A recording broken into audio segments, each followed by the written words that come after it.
Hey guys, umattend ako nung YouTube Shopping Accelerator event recently.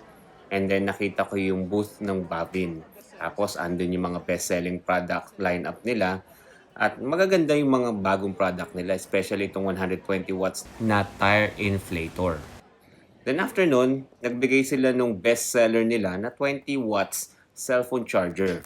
Maganda yung cellphone charger nila, quality naman, tsaka magaan at siguradong matibay. USB port din 'to, so tamang-tama talaga sa iPhone ko. Siyempre, te-testingin natin 'yan. Nung nag-charge ako ng cellphone ko, nag-start 'yan sa 53% nung inumpisahan ko. And mga after 15 minutes, naka 69% na ako agad ng karga ng battery ko. Kaya okay na okay siya.